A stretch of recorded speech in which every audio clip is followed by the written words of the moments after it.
June Avery had one rule after her husband died. No man crossed her inner storm door after sunset. At Salt Lantern Crossing, most folks treated that rule like a grave marker. They nodded at it, stepped around it, and left her alone with the lamp house her husband had built. Every night she climbed the narrow stairs, trimmed the wick, and set one yellow square of light above the wash so cattle crews would not drive into the black cut below.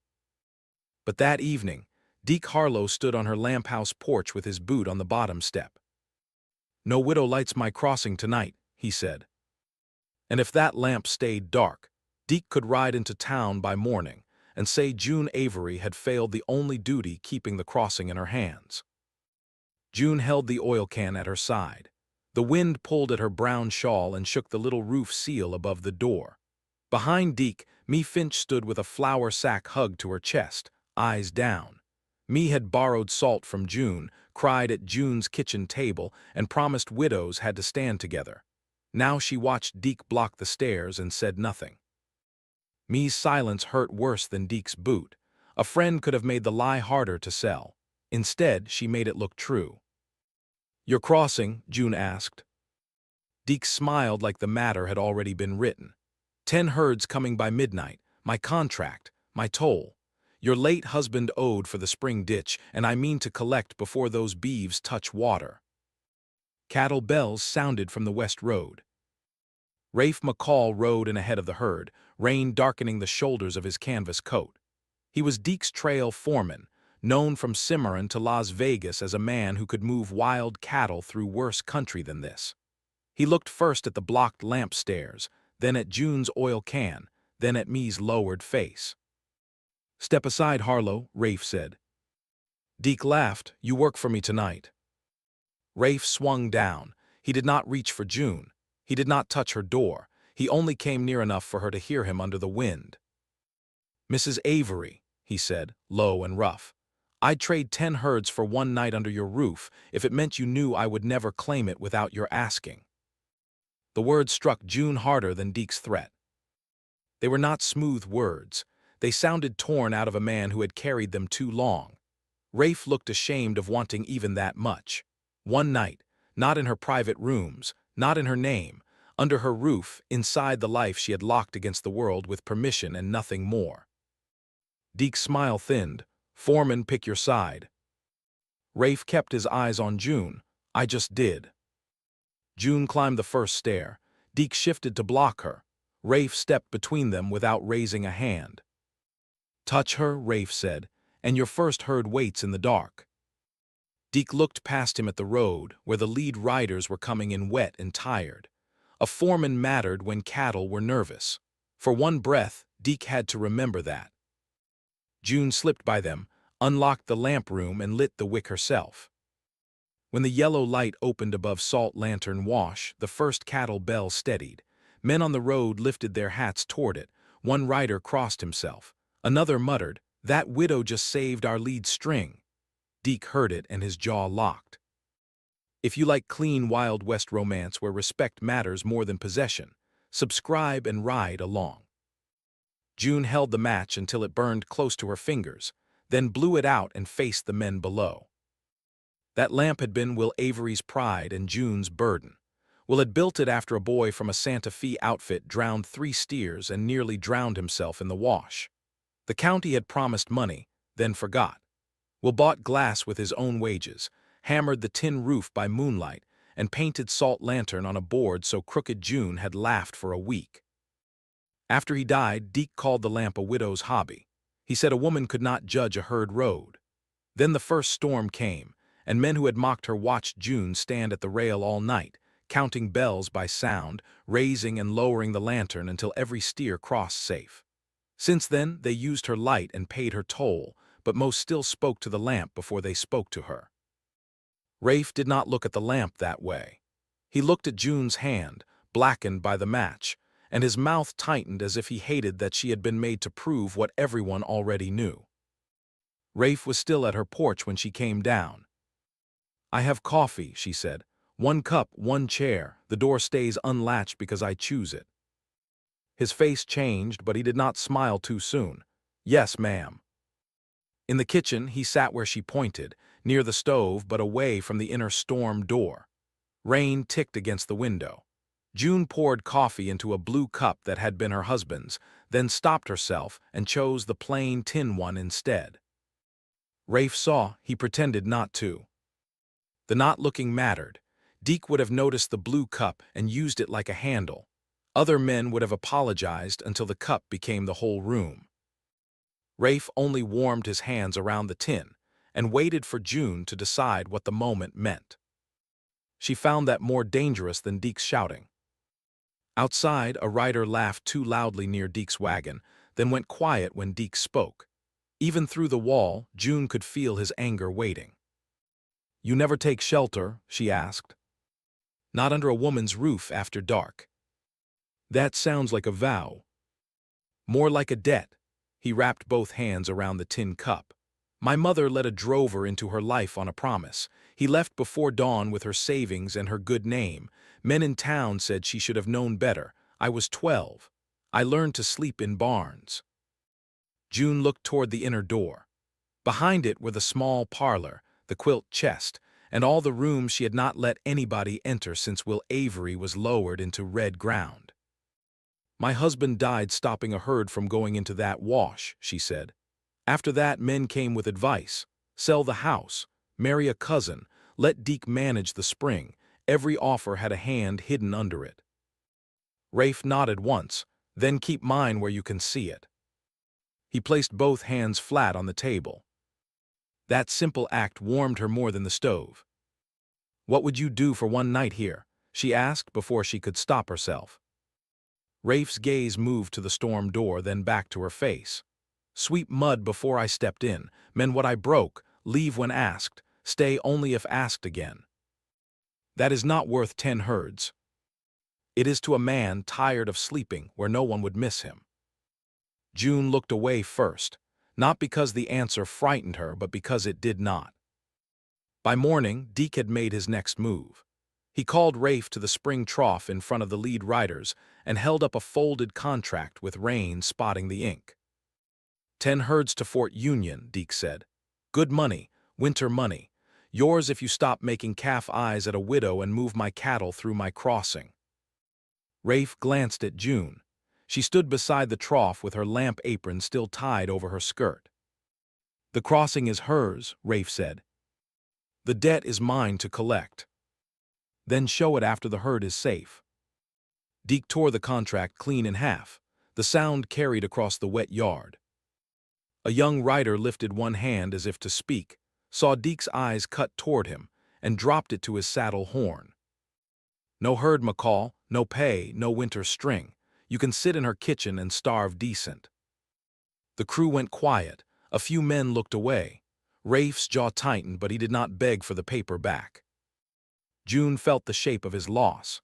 10 herds was not a phrase now. It was wages, horses, reputation, winter work, a man's place on the trail. Rafe had traded it in front of everyone. Men like Deke understood public ruin. They built with it. A torn contract did not only mean Rafe would miss a payday. It told every driver in the yard that a foreman who crossed Deke Harlow could be made untouchable by supper. June saw Clem Sutter rub his gray mustache and stare at the mud. She saw 2 younger riders turn their faces toward the herd as if cattle needed sudden study. No man laughed. That almost made it worse. They knew exactly what had been taken, and they let it happen because their winter wages stood behind Deke's belt buckle. Rafe picked up the 2 torn halves. For a moment June thought he would fold them, save them, plead later. Instead he carried the pieces to the spring trough and laid them on the water. The ink bled at once. "A contract that pays for darkness is already spoiled," he said. Deke's face turned a hard red. "You will regret making poetry out of hunger." "Likely," Rafe said, "but not tonight."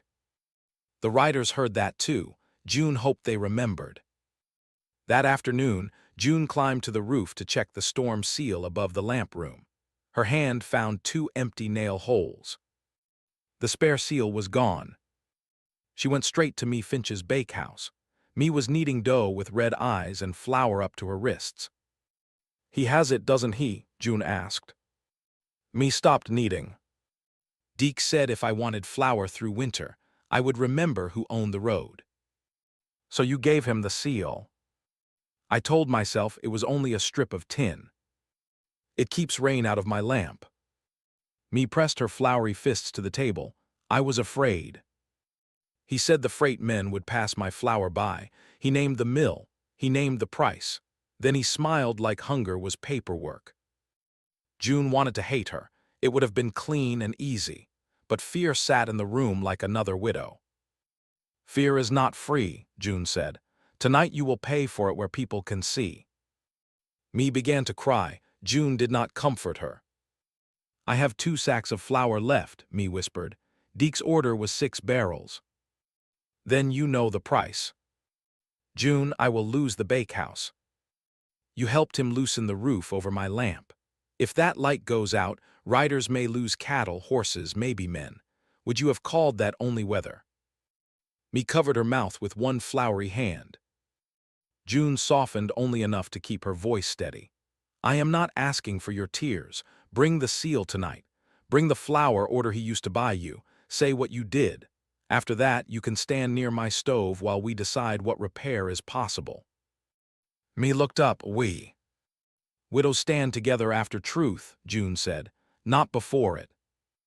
At dusk, Rafe found June in the lamp room, wiping rainwater from the floorboards. The missing seal had let a thin stream run down the wall. Her oil can lay half empty where Deke's man had knocked it with a boot. He is making false smoke north of the wash, Rafe said. If the lamp gutters, the herd will follow that smoke. June looked through the rain-blurred window. A gray smear lifted beyond the cottonwoods. The North Wash is cut deep, she said. Deep enough to break cattle and men. He took one step toward her, then stopped himself. If I leave now, Deke may let your house stand. He wants me more than he wants the lamp. The old part of June almost accepted. The part trained by grief. The part that believed care always ended with a body in the mud or a door closing before dawn. Instead, she lifted the lamp chimney and trimmed the wick. Do not protect me by leaving me alone, she said. Rafe's eyes held hers. For the first time he smiled, small and sad and full of wonder. No, ma'am. He helped her save what oil remained. He tore a strip from his own slicker and wedged it above the leak until the water slowed to drops. June worked beside him with the chimney in her lap. Their shoulders did not touch, but the small room felt crowded with everything unsaid. Below them, the cattle bawled in a long, frightened wave. The storm was moving faster than memory. When Will died, she said, people told me the house would be easier if I filled it. Rafe wrung water from the slicker strip. With what? A husband, a cousin, a hired man, any man with a voice deep enough to make buyers comfortable. Buyers are too easily comforted. She nearly laughed. It came out like a breath that had been locked for years. Rafe heard it, his hands stilled. There was wanting in his face, plain and restrained, and June realized restraint did not make wanting smaller. It made it honest. If we live through tonight, he said, Deke will tell every outfit I am unreliable. Are you? For men like him, yes. Good, June said. That time Rafe did laugh. They waited until the kitchen clock struck 9. The storm came harder, cattle lowed in the dark. Men shouted along the road. This is a good place to subscribe if you like frontier women who save themselves and men brave enough to stand beside them. June tied her shawl tight, took the hand lantern and went out into the rain. Rafe followed, but he stayed half a step behind until she looked back and said, "With me." Those 2 words changed his whole face. They ran toward the north meadow. The false smoke thickened ahead, bitter with green brush. At the meadow gate, June found the rope cut almost through and tied back to look sound. If the herd pressed there, the gate would break at once and swing them toward the wash. Deke had not only tried to steal her crossing, he had tried to make her lamp look deadly. June crouched in the mud and touched the cut rope. It had been sliced from the inside, then rubbed with wet dirt. Not an accident, not age. the same trick a man used when he wanted a thing to fail after he had stepped away. The cut was too clean for weather. One strand still curled bright and fresh inside the mud. "He means to blame you," Rafe said. "He means to bury the lamp with my name on the shovel." The cattle sounded closer. Hooves struck stone, then mud, then stone again. A herd in storm was not one beast. It was hundreds of frightened bodies sharing one bad thought. If the leaders took the false smoke, the rest would follow their fear into the cut. June had watched Will die trying to stop that kind of fear. For a breath she saw him again, rain on his face, one hand lifted toward her as if he could hold her back from memory itself. She had been 27 then. She was 32 now. Grief had taken 5 years of rooms, chairs, cups, and doors. It would not take the lamp too. June's hands shook, not from fear alone, from rage. "Can you hold that post?" she asked. Rafe looked at the leaning cedar brace. "Long enough. When I open, they will say I invited the herd onto my land." "You will." "Deke will say I wrecked the drive." "Let him."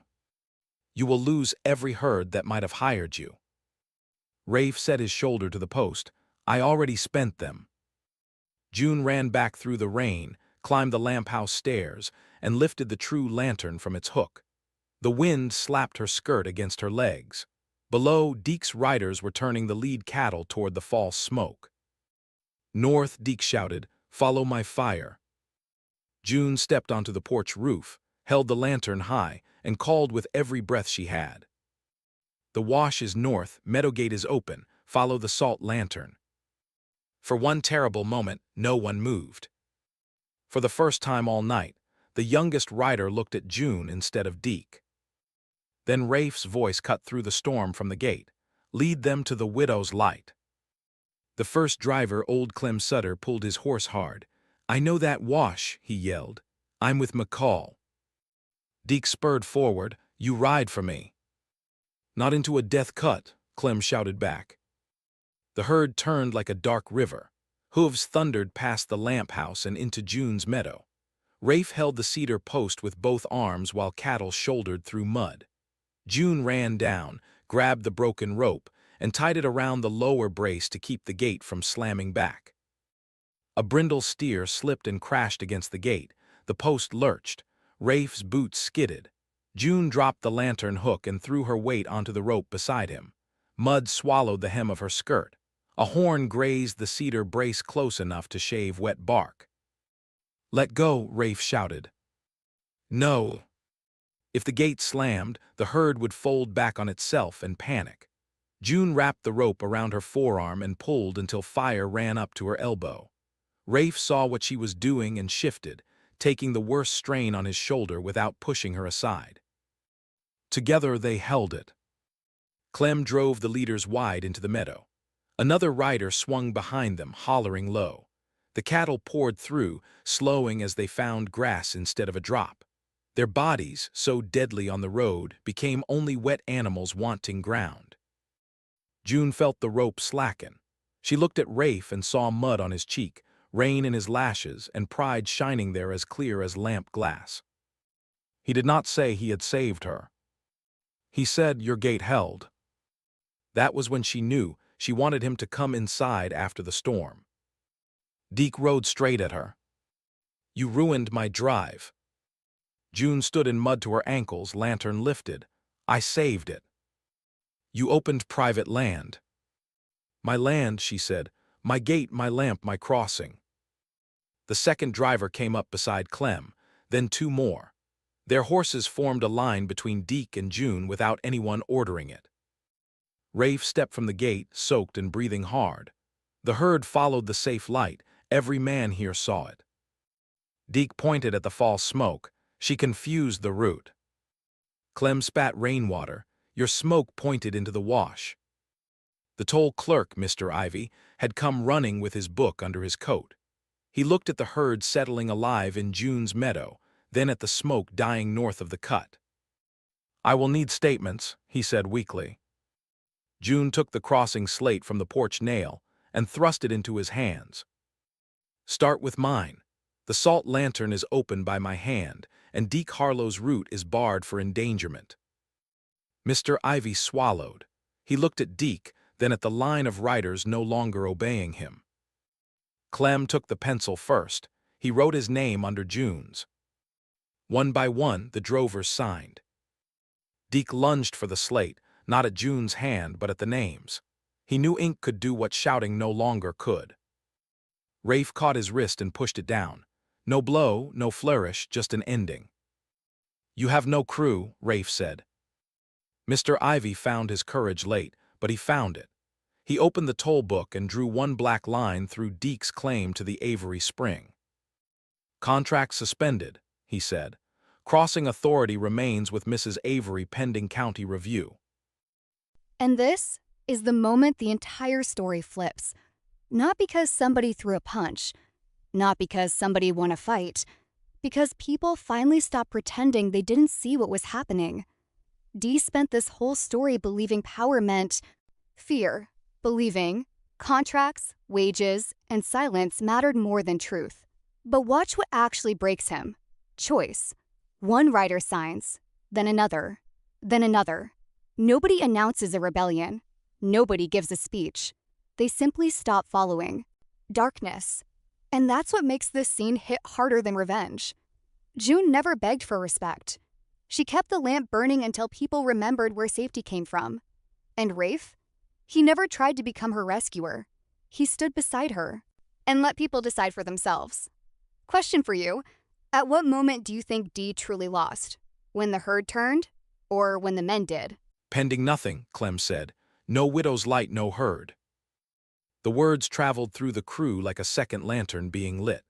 Men who had watched Deke tear Rafe's contract now looked at one another and found shame waiting.